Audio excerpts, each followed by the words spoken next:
October 21st, Feast of Saint Ursula and her companion virgins. Welcome to Daily Saints with Grace. Fast, faithful storytelling that moves and stays with you.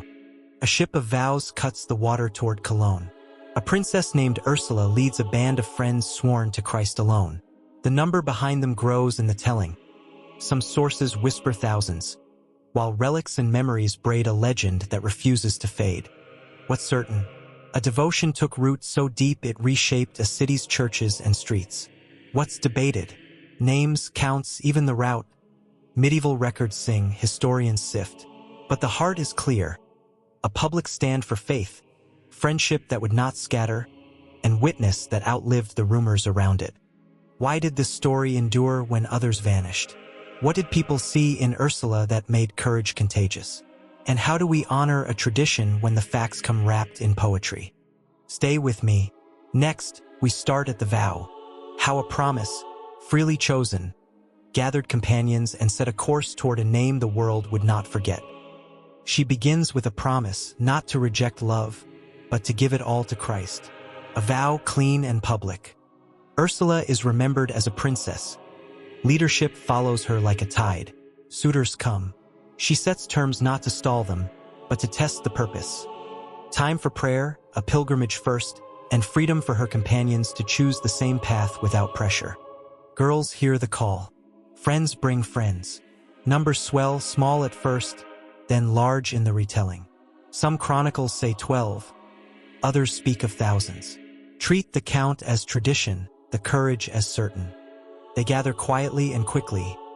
Linen packed, cloaks rolled, simple food wrapped. No banners, no speeches. Just a shared decision that purity is not hiding, its direction. Ursula doesn't command like a general. She organizes like a sister. Pair the shy with the steady, set watches for the night, assign songs for the long walk. Pilgrimage becomes friendship with a backbone. Rumors suggest local pushback. Relatives worried about safety, officials about spectacle. Ursula answers with calm logistics, permits, routes, timing. Holiness, yes. Chaos, no. At the docks, the plan goes from dream to wood and rope. Crews check lines. Companions climb aboard, quiet but electric. The vow has momentum now. The city can feel it. What waits beyond the river bends. Storms, raiders, or welcome, no one knows. But this much is set. A leader who won't waver, and a community that believes courage multiplies when it is shared. The river takes them like a road cut from light. Oars dip, crates thud, hymns thread through morning mist. Ports watch, markets pause. A column of craft pilgrims, not traders, slides past warehouses and vineyards. Reports claim the company grew as they moved. Sisters joining sisters, friends finding courage they didn't know they had. Ursula keeps the pace steady. She breaks the day into prayer, work, rest. She assigns small teams for care. Food, rope, wounds, morale. No spectacle, just order like a heartbeat. At night, they beach the boats. Lamps bloom against canvas. Someone mends a sandal. Another tunes a psalm. Leaders walk the shore quiet and sure, counting heads by memory more than by list. Rumors suggest a tension that isn't friendly. A chieftain's men watching the river bends. A proposal wrapped as a threat. Numbers in some tellings swell to the unbelievable.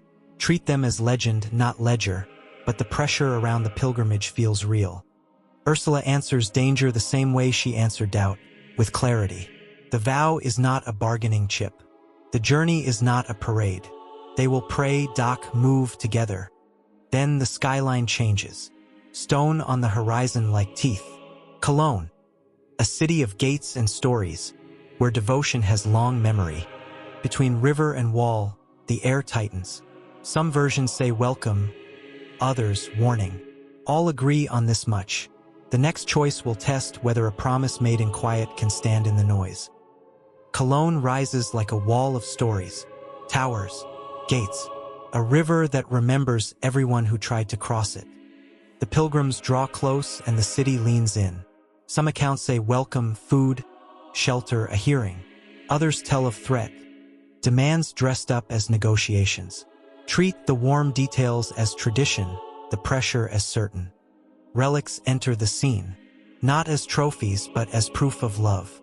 Communities point to bones, sarcophagi, chapels. Names are carved, lists are copied. Memory hardens into stone, and the number swells in the telling.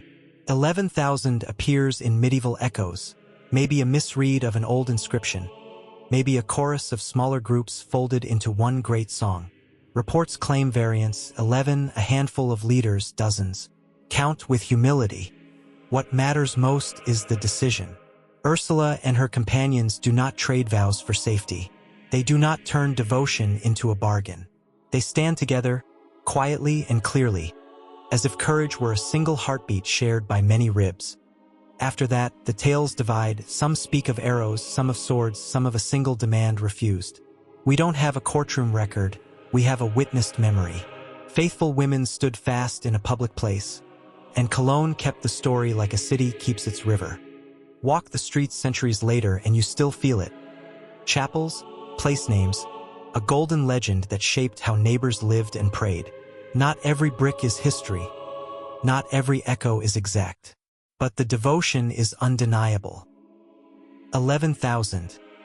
It lands like a drum, but how did a vow become a number that big? Here's the careful way to tell it. Medieval Cologne loved Ursula and her companions and fixed their memory to stone. Names, initials, brief lines chiseled into walls and sarcophagi. Over time, abbreviations blurred. A mark for martyrs or virgins looked like M. A tally beside a name could be misread as thousands. Scholars suggest two live options. 1. The original witness meant 11 virgin martyrs, later read as 11,000 virgins. 2. Several small groups remembered around Cologne were folded into a single great chorus. What do we do with that? We frame it. The number is tradition. The witness is constant. Whether 11 or many, the story points the same direction. Vowed friendship held when pressure rose. Notice how the devotion behaves. It doesn't obsess over statistics. It builds chapels, keeps relics, tells names where it can, and hands courage to the next century. If you zoom out, the math becomes simple. One promise kept in public can multiply into a city's memory. That's the thousands people really saw hearts changed, homes steadied, prayers gathered around a shared example. So count with humility, tell with clarity, and guard the center. Ursula and her companions stood together, and Cologne did not forget. Legends don't last because they're loud. They last because they're useful. Ursula's story gave ordinary people a map for hard times. First, friendship. Not the soft kind. Covenanted friendship that shares watches, food, fear, and prayer. Communities under pressure saw themselves in those companions and thought, we can stand if we stand together. Second, purity with a direction. The vow wasn't retreat. It was mission. It told young believers, women and men, that love could be total, focused, and public without becoming spectacle. Third, public courage. The scene isn't a secret room. It's Cologne, gates and streets. The witness happens where markets and orders collide. That matters because faith that only whispers eventually disappears. Fourth, place memory. Cities keep what helps them live. Names, bones, chapels, stories retold at dusk. When crisis came, Ursula's pattern, a leader steady, companions united, offered a script anyone could learn. Fifth, women at the center. A band led by a woman refused to scatter. That image re-educated imaginations. Holiness isn't fragile. It's iron under linen. Finally, multiplication. Every retelling recruited another witness. A school named, a chapel raised, a family story kept. Numbers swelled because hearts did. That's why the tale kept breathing. It taught people how to stand, not just how to feel. And it turned courage into something you could practice by night and prove by day. Start with reverence. People kept this story because it kept them, through wars, plagues, and ordinary fear. At clarity, much of what we repeat comes from medieval compilations and local memory. Numbers vary, details shift. Say that out loud. Hold two truths at once. Devotion. Chapels raised, relics honored, names cherished. Data. Inscriptions are brief, abbreviations blur, lists don't always agree. Frame the speculation. Reports claim, tradition says. It's said that, use these when the road gets misty. Don't sell mist as marble. Refuse false choices. You don't have to crush a legend to be honest. You don't have to pretend certainty to be faithful. Tell the story like a steward. Guard the heart, label the edges. Let place speak. Cities remember what helps them live. Cologne set this memory in stone and bone. That continuity is evidence of impact, even when timelines are thin. Name the center clearly. Vowed friendship, public courage, a witness that gathered people into hope. Then invite action. If a legend survives because it trains souls, ask what training you will take. That is how devotion turns into discipleship, and how history, even if braided with poetry, still does work in the present. 3 practices. Small, sharp, doable. 1. Covenant friendship. Choose 2 people and make a clear promise. Pray for each other daily, check in twice this week, and refuse gossip about one another. Friendship with a spine. 2. Purity with a direction. Pick one appetite, speech, screens, or spending, and fast from the excess, not the good. Aim to save time or money at someone in need. Purity becomes mission, not performance. 3. Public courage in inches. 1 visible act. Bless your meal in public, apologize first, or stand beside a person being sidelined. No speeches, just presence that says, we won't scatter. Hold the center. Ursula teaches that vows grow stronger when shared, and legends last because they train the living. Count less, keep more. If you want a single image for your week, a ship on a river at dusk, quiet decks, steady hands, a city ahead.